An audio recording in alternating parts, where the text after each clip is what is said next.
To end our day, we've arranged a group session, but I have to warn you, this is not for the faint of heart. This is the Sedona Creative Life Center, as you may well see by the sign. But I'm taking you to some breath work now. It should be interesting for some, I'm sure, and not that interesting for others. That was the most intense for me. I was mad when I got out of there. I was just mad. Breathwork is a very powerful but gentle process. I didn't expect the reaction I had to it. Didn't expect that at all. Breathwork gives the individual a very direct, internal, personal experience of their spiritual connection. The second thing that the breathwork does is it helps the individual to let go of old judgments and beliefs that are holding parts of themselves in disconnection. You're going to lie down.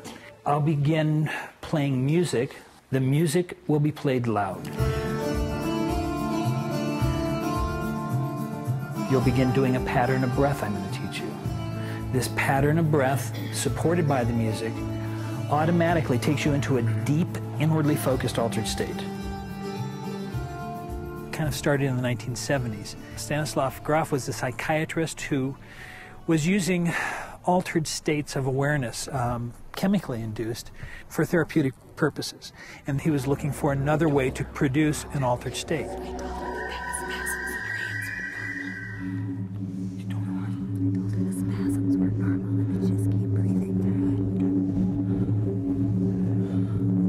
Yeah, I tried, but then after 5 minutes I realized, no, wait, this is kind of not where I want to go with this breathing and this music, and I was like, oh.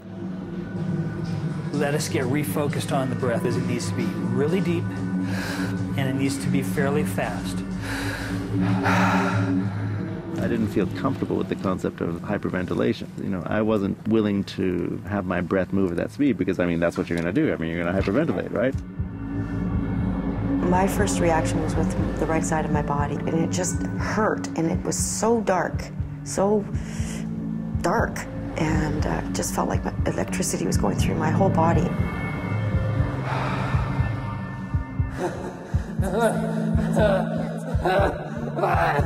In my head, I was hearing, let it go, release it, release it. It wasn't me. I was being guided to let that out.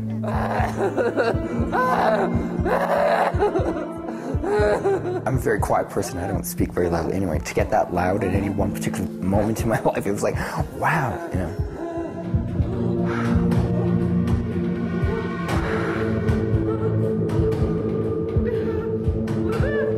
There were so many feelings. There's a constant energy, and my arms and my legs all felt different. Let it come. It's okay. Let it come. It's safe. Let it come.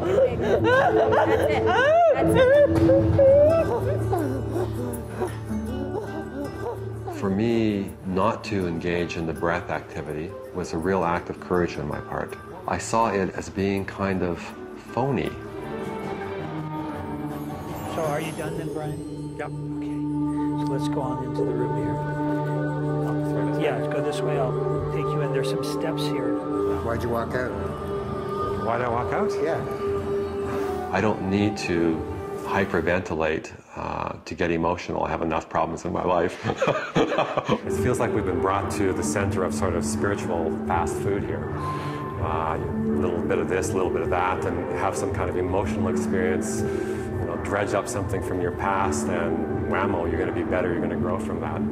Like, I have life. Like life. My family, my work. The emotion comes up. What I seek is not to recreate intense feelings. What I seek is how to respond to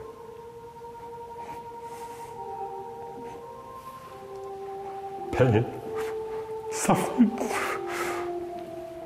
It's not about having an emotional experience, it's about having the voice to speak and to act when you perceive something needs to change.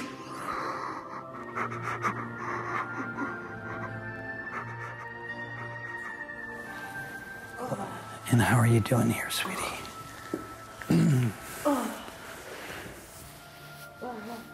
I just didn't want anybody near me. And so I put the blanket over my head and I just wanted out of there. Oh, no. You took full advantage of this. You really went for it. Okay, let the feelings come up. So, you know, different strokes for different folks. And I can say, actually, with joy in my heart and not really feeling a lot of judgment, I think that's a crock of shit, man. I really do. Okay. Good job, Steve. Still got more.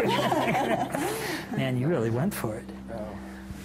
In the breath work, that was the most dramatic. I let it all out. And afterwards, I felt, literally, the word is lighter. I see things on TV or read things about other people always having these experiences. And I wanted one. Well, I got one. And if I had got a message out of it, maybe I could have understood it. For me, that was just a little too intense without a message.